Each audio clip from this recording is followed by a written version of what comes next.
Hello and welcome to this ECT Induction session, Developing Your Expertise. I'm Vicky and I'll be taking you through this module today. Sorry you couldn't make it to the live session, but hopefully next time you'll be able to join us. During this session we'll be considering why it is important for you to develop your expertise in teaching and continue to develop as a professional. We will look at how the delivery of the ECF programme will support your development, but also at the actions you can take to support your own development and make the most of your mentoring relationship. On this slide you can see how this session sits within the induction day. Please take a moment now to read through the objectives of the session.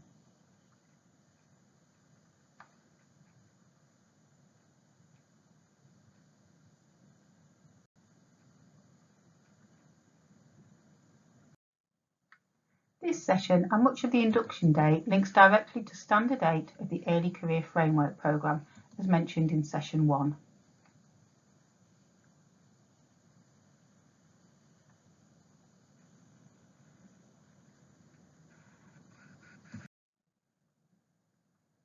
These questions are contained in your workbook. Take a moment to make notes for answers.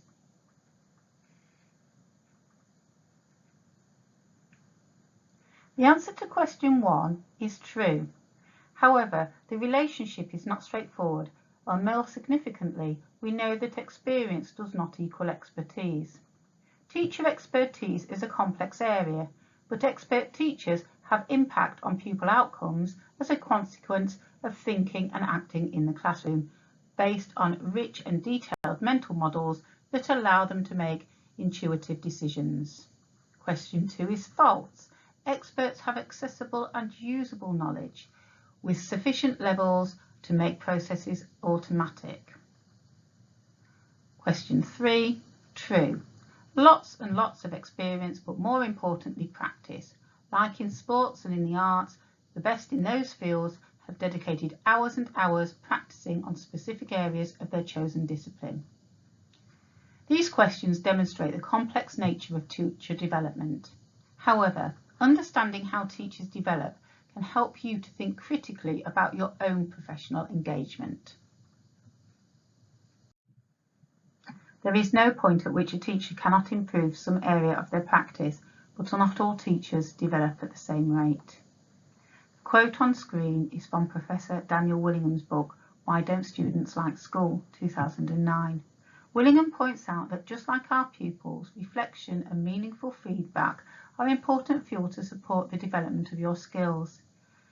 This session is designed to support you to think deeply about your own development and how the programme will support your growth, enabling you to thrive over the next 2 years. This quote reinforces what Ruben Moore was discussing in the video from session 1 and will be a constant message. Teaching is difficult and complex. The Early Career Framework programme is designed to support your progress over the next 2 years by laying foundations for a successful teaching career. On the screen is a graph adapted from a research study that looked at the influence of professional learning environments and teacher experience on pupil outcomes. We have 3 different profiles, Teacher A in red, Teacher B in blue and Teacher C in green, who you can see all have a different impact on pupil outcomes over the first 10 years of their career. Pause the video for a couple of minutes to reflect and consider what this graph is telling us about how teachers develop over their career, writing down some of your initial thoughts.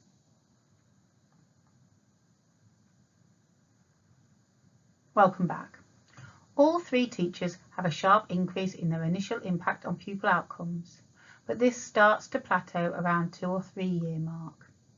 This will be explained in more detail on the next slide. So, what are the key messages from this research for you as an early career teacher? Experience does not necessarily equate to expertise, and teachers need to make conscious efforts to improve their practice. We can now review the key points we can take from this graph. Firstly, you can see that Teacher A and Teacher B are still seeing improvements in pupil outcomes even after 8 years in the classroom, underlying the complexity of teaching. Secondly, take a closer look at Teacher C. They have become complacent and do not attend to their professional development. As a result, they are having significantly less impact on pupil outcomes. In fact, after 8 years, they are having less impact than in their first year of teaching. You can see initially all 3 teachers have staggering gains, and these gains are foundational. By foundational, we mean the gains do not diminish immediately. Although not entirely clear, research suggests this rapid growth is a consequence of teachers being forced to rapidly adapt to the classroom environment. Teacher A in particular saw rapid growth initially, which contributed to improved outcomes for their pupils over the next decade. This highlights the benefits of engaging with the Early Career Framework programme very early in your career. An important message from this work is that experience does not equate to expertise. In other words, years in the classroom does not equal impact on pupil outcomes, and teachers need to make conscious efforts to improve their practice. To summarise the importance of this graph, a key message to take away is that not all teachers develop at the same rate. Your development needs to be personalised and specific to your circumstances, which is why mentoring is a key component of the ECF programme. So if getting teachers better is important for pupils, how does this happen? Teachers develop through learning, practice and reflection that can be greatly influenced by mentoring. We will take a moment to consider how you will develop as a teacher by considering a more familiar context.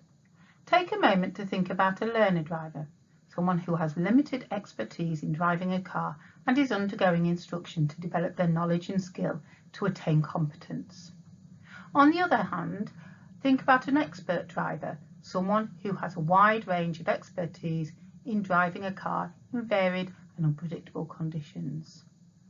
With this in mind, please pause your video for a couple of minutes and note down the differences between an expert and a novice driver, paying particular attention to personal characteristics rather than their insurance premiums.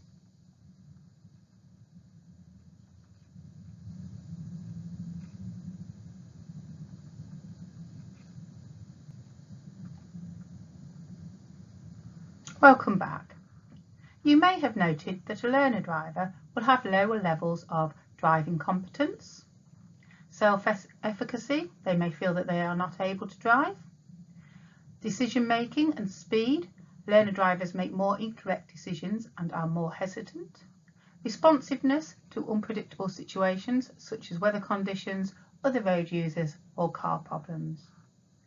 These are all characteristics of novice teachers too.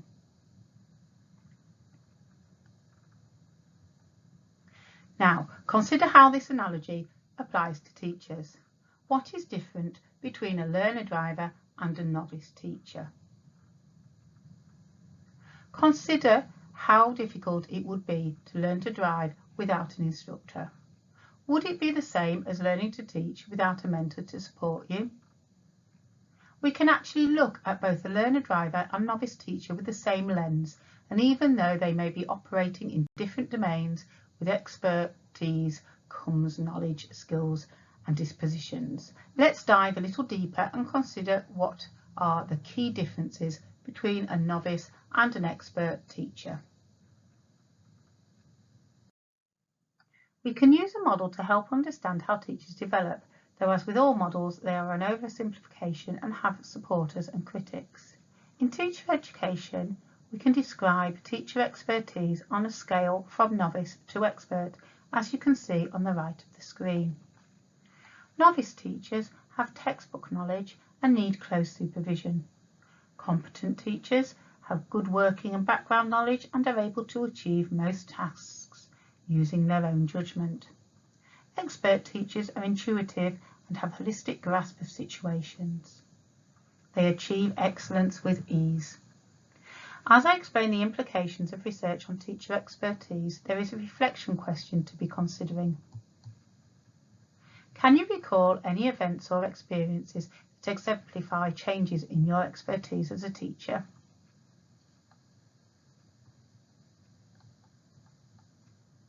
We can use the terms novice and expert to explore some of the differences between new and experienced teachers that will point to how you will develop as a teacher.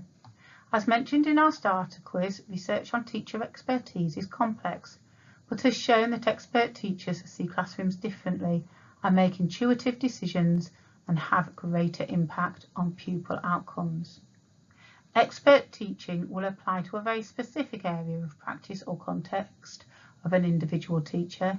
If you asked an expert teacher to teach a different class or try a different approach, they may also struggle. An example of this has been the recent challenges around teaching remotely during lockdowns. This also tells us that you should not see expert as a fixed destination that you will achieve after years at the chalk face. Interestingly, if you ask an expert teacher to tell you why they did what they did, they may find it challenging to articulate, as a lot of their decision making is intuitive and done automatically. Think a little bit more deeply around the reflection question.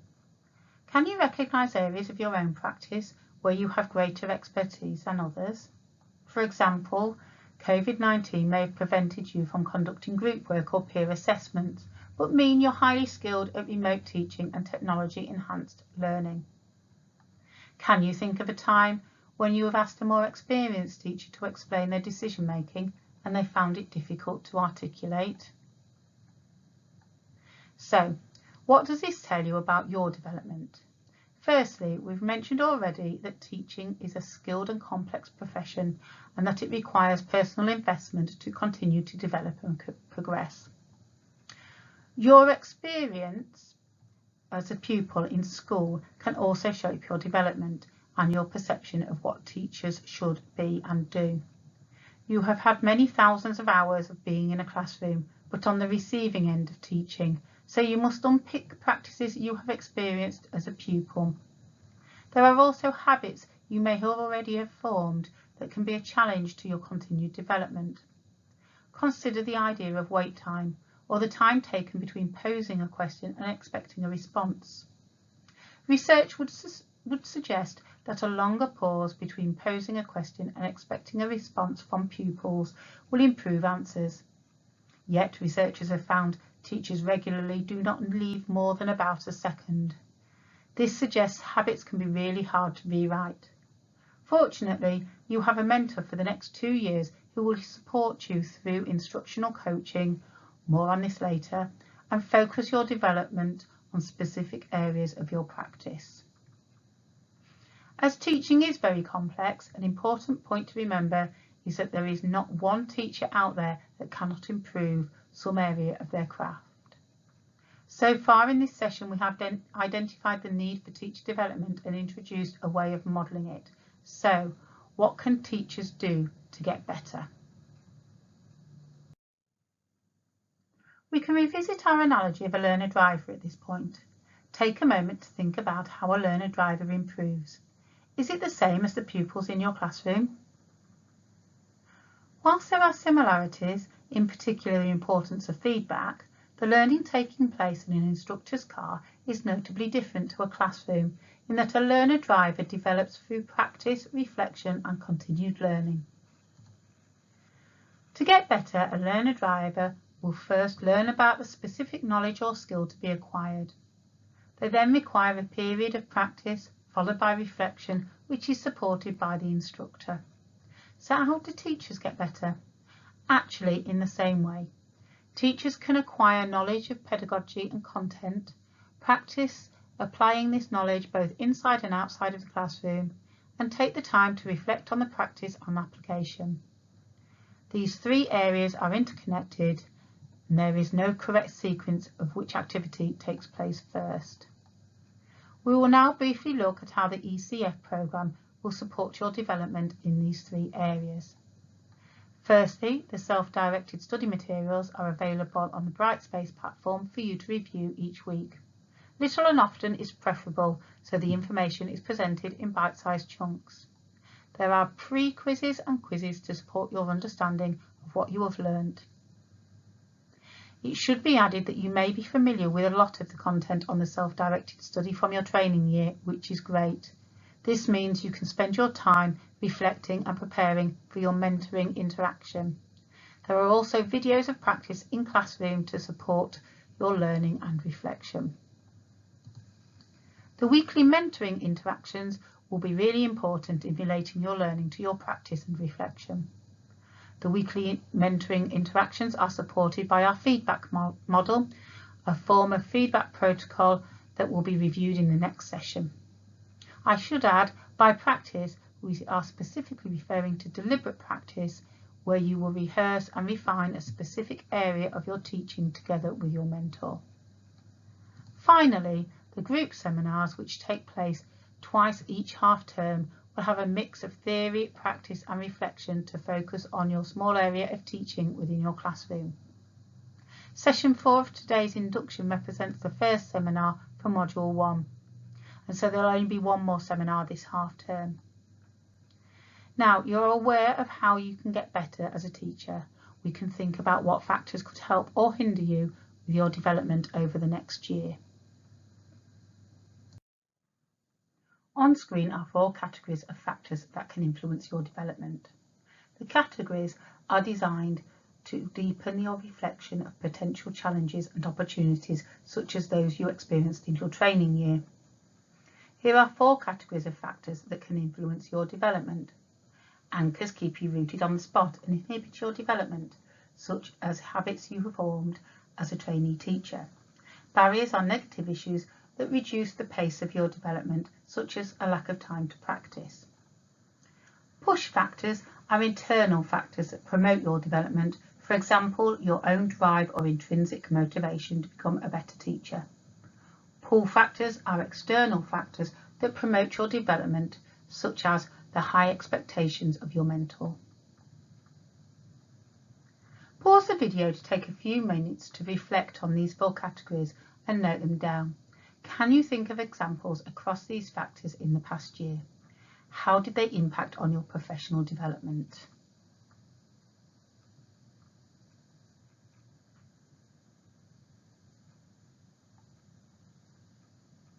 Thank you. As well as a reflection on past performance, you can view this activity as a pre-mortem or a time to think about what may cause challenges prior to the programme starting. How can you avoid experiencing these challenges, particularly with the help of your mentor?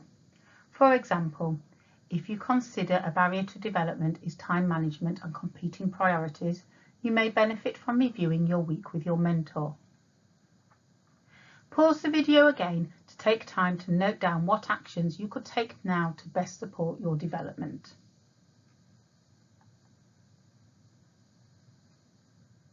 Welcome back.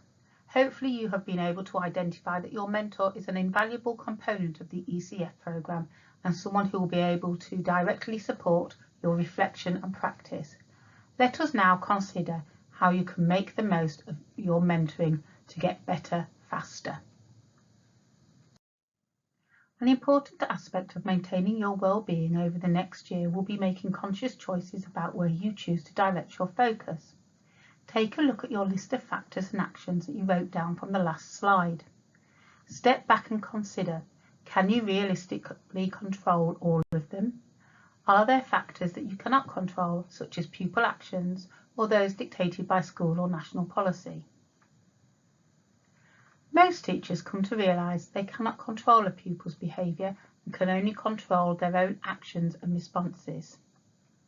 This notion is discussed by Stephen Covey in his book 7 Habits of Highly Effective People. He models the circle of control as actions and decisions we have direct control over. The circle of influence is things we care about and can have some impact, whereas the circle of concern are things we care about but cannot control. This can be a helpful metaphor to use when focusing your priorities and managing your emotions. You should ensure as an early career teacher you are not exhausting yourself on issues that lie within the circle of concern and instead are considering how you may be more proactively working on factors within your circle of control and influence. So take a moment to look at your list.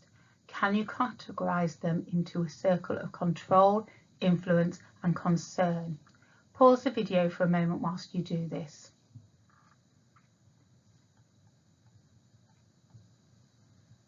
Thank you.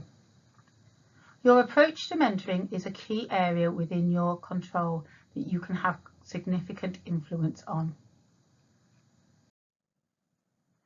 Linda Searby's research on mentoring and mindsets 2014 has suggested that there are key attitudes, behaviours and competencies displayed by mentees, or in this case, early career teachers such as yourself, that allow them to make the most out of a mentoring relationship. She termed this the mentoring mindset. In your workbook, there is a list of indicators of mentoring mindset. Please pause the video and take the next 5 minutes to reflect on your perception for each indicator.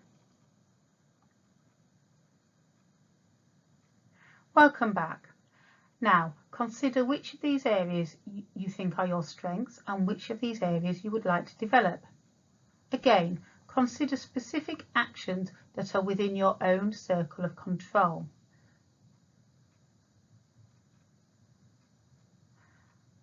Let's now summarise where we are at in our learning. In this session, we have engaged with the research on how teachers develop and how this can be modelled. We've considered how the programme will support your own development and actions that you can take. Finally, we've been able to consider your mindset and approach to mentoring that will enable you to make the most of your mentoring relationship over the next 2 years. There has been quite a lot of ground covered so far, so let's pause for a moment. Having finished this session, take a few minutes to sit and reflect to identify what you can take away from it. Identify 1 or 2 highest leverage actions that you can implement with immediacy. Thank you for engaging with this session. All references can be found on the final slide. Hope you found this useful.